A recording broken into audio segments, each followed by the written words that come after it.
Okay, your name? Raymond Baker. Okay, and your hometown, were you born and raised here? No, I was born in West Palm Beach, Florida, and I came here at 5 years of age. Wow, and the name of your parents and their occupation? Mildred and Sandy Hill. Mother nurse, father worked at cold storage. Okay. And tell me about life growing up in Detroit. It was lovely. What neighborhood did you grow up in? Brewster Projects. Right, tell me about the Brewsters. What era was this? Years? This was in the Didn't stay open middle for 27 40s. years. Stayed open 27 years. It was in the middle 40s. I came in 46 to around 52 or 53. Oh, that's a long All time. my childhood years. That's where I met Bobby Wilson. You know what? It was gangs, but the gangs didn't kill you. No, they would cut you, but they would not kill you. Catch you, beat you on Beat the you up. arm, or beat you on the leg, put frogs on you. They could have been Cocky. They called Cocky selling papers over on Vernor Highway. Cocky was Alfonso Fudge. Great guy, great guy. Great guy. Was he an athlete as well? Or Yes, he was a football player. Super football player. For which school? Miller. Miller. He Wow. went to Miller. And I understand Miller was a high school, not a middle school, right? The way it became a high school, it was an elementary and middle school first. Right. And then as the black population grew, white people did not want too many blacks going to Eastern, Southeastern, and Northeastern. So they opened up Miller as a high school to take in blacks and Dagos. Wow. It did it work? Do you think Yes, it worked? did. It worked very well. Wow. Wow. And then what other grade schools or schools you attended besides Miller? Was it just basically That was a Miller? high school. Miller was a high So school. what was your grade school? My excuse me. Uh-huh. My grade school was Lincoln. Lincoln? Is that still open? It's still in existence. Oh, wow. Do you know where Spain Junior? Yes. That old building right next to Spain Yeah. is Lincoln Elementary School. It still has the same name? Yes. Well, they just put Spain, it became Crockett. But Crockett. Lincoln is still there. Wow. And tell me some of the, you say you were born and raised basically in the Brewster Projects. Douglas project. No, there is a difference. Oh, tell me, please enlighten me. Brewster Projects was from 1935 on. They did not start building the Douglas until 1951. And it is a difference between Brewster and Douglas. Wow, so now they just bunched it together and call it, Brewster Douglas. wow, but the Brewsters was in existence first. Yes. Eleanor Roosevelt scooped up the first shovel of dirt to start building Brewster Projects. Wow. And if you would like a picture of her doing that, Yes. go to the main library, go into the Burton collection, and look up Brewster Project, and you will see a picture of her scooping up the dirt to start building Real Wall. They were building the, Douglas and the Jeffreys, in the same year, 1951, they broke ground for both East Side Douglas and West Side Jeffreys. okay, and when do you think the Herman Gardens came in? Herman Gardens was in the 1940s. It was an old project. It was really integrated. That was one of your first integrated projects. Well, I heard Parkside Parkside was on the far east side. and it was for white military families, and then later after the riot, that's when they opened the floodgates and let most of our African Americans come in. I didn't know anything about the military for Parkside. All I knew was on the east side. Right. And then you also had Sojourner Truth. That was in Kona Gardens. And those were also listed under military. No, that was all black. All black, but somewhat military roots, I heard. It was no, We didn't have any military roots here. Cass had a military. Cass had a military. The only thing we had was Fort Wayne, and that's where you got inducted into the Army. Right. You were telling me about them soldiers on the phone.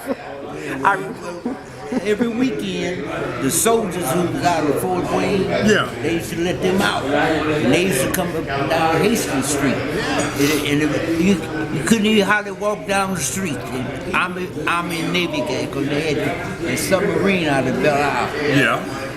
And they would come in and bring the money in. And look, it was penny arcades, everything there. You know, there was hustlers in there and everything. But you know what? That's where your pimp that came in. Right now, define pimp, because it's a difference from the pimp back in the days from the pimp today. Pimps back in the day. They were considered somewhat businessmen, right? They were businessmen, and they respected. They took care of their ladies who were the streetwalkers, and they even supplied them with a house and took care of them 100%. Wow.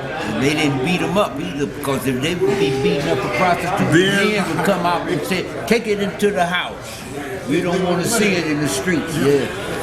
Wow, and what did they call the women of the evening? Madams, or what did they call them? A madam and a prostitute is two different things.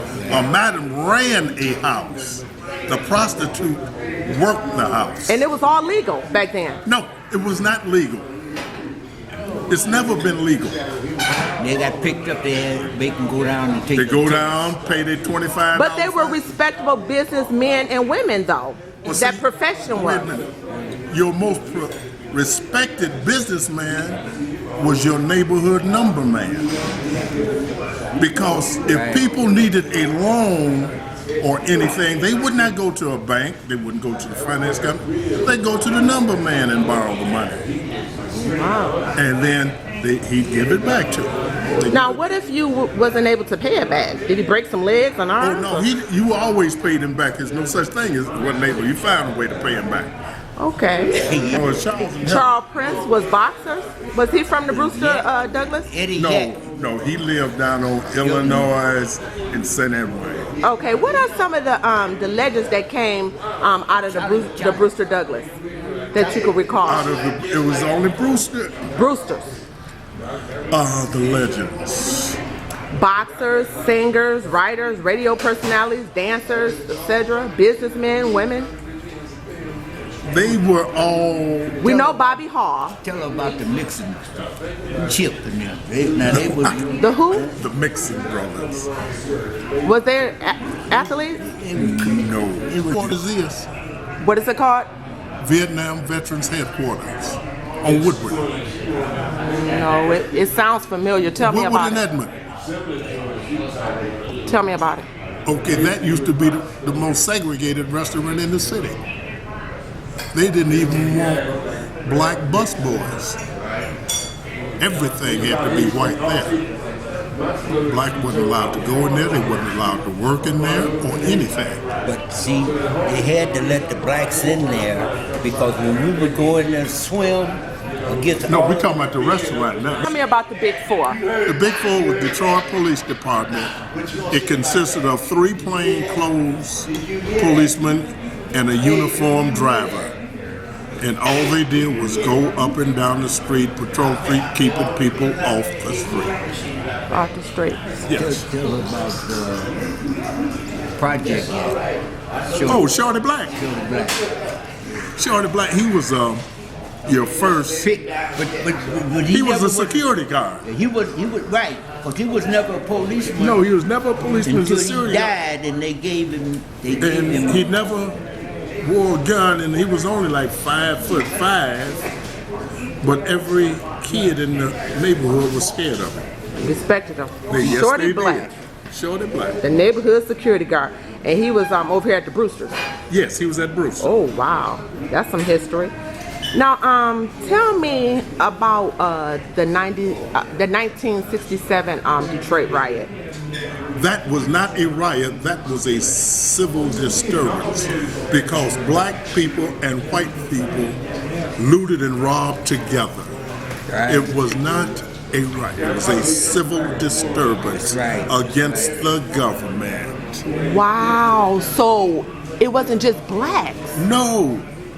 It was everybody. So I hear that it wasn't about civil rights or race. No. So what was it about? Don't tell me about the girl they thought that they threw in Bill You know Wow. how they had Huey Brown, A-Trap Brown, Stokely Carmichael, and it was really a civil disobedience. That was all. So did it change anything for the positive versus the negative, or what? No, it did negative. Everything was negative because all the people did was burnt their own neighborhood down. Whites was on the west of Woodward, blacks was on the east of Woodward. Yeah. But it first started out at Belle Isle. That was 1943. That's a different one. That's the one where they claimed it. So you had to be like 5 or 6 at the 1943. We talk about the I was 6 in 1943. So the 43 one was the one with the rumor about the rumor. That was a race riot. Oh, the 43 was A race riot. 67 was a civil disobedience. Everybody was stealing with everybody. okay. And I also heard that the 67 riot started a spark with one of the underground bars. No. The Big Four supposedly had went in there and broke. It was an after-hour joint. Oh. Yeah, it was an after-hour joint. He went to school with the guy that they sent up there. Yeah, Charles Henry. Yeah, he went to school. He came out of Miller. He was the commander. Oh, wow. Okay, well, tell me a little bit about Black Bottom versus Paradise Valley. What was the difference, or was it a Paradise difference? Valley was only consisted of 6 blocks. That's all it was.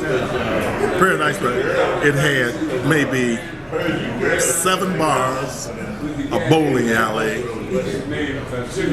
Supermarket. No, and that was it. Can you name some of the businesses in Paradise Valley back in the day? You had the 606 bar, the Rainbow, the 3 Sixes bar, the Turf bar, and El Sino. Wow. And that was Paradise Valley. That was Paradise Valley. Now, what? Sonny Sonny Wilson, was he Paradise Valley or Black Bottom? Sonny Wilson had the Forest Club. That's right. Oh, Forest and Hastings. Now, what side of town was that? That was west.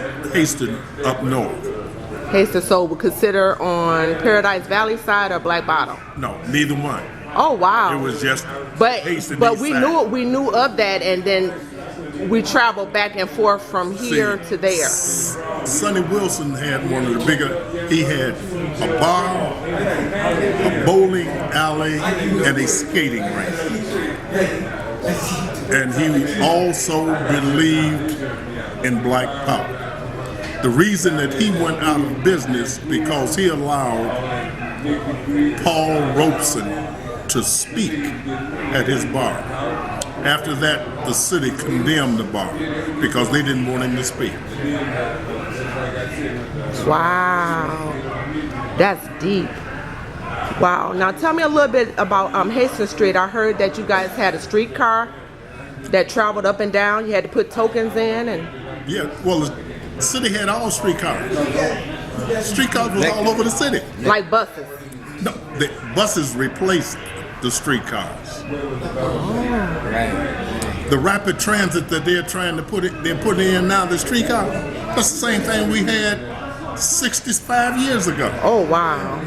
Just making a way back, huh? Yes. Wow. And right now, if you want to see the streetcars that ran up and down Woodward 60 years ago, go to Mexico City because they still use them and run them. Oh, wow. Wow. And then, do you know anything about Idlewild, Michigan? Yes. Tell me about it. Idlewild was a black resort area because back in the 30s, 40s, 50s, blacks wasn't allowed to go to white resorts. So they created their own, which was Idlewild. And you had clubs, cottages. There's a ideal summer resort. Wow, have you ever been up there? Yes. Oh, wow. Matter of fact, you still go. Oh, wow. I tell you what, it's coming up. They're having an Idlewild conclave here in March. And all the Idlewilds are being here for a convention like. I will let you know. Please do. I would love to attend. I know it's the third weekend in March, and it's going to be at the Doubletree on Southfield and Ford Road. Oh, wow. Thank you for that.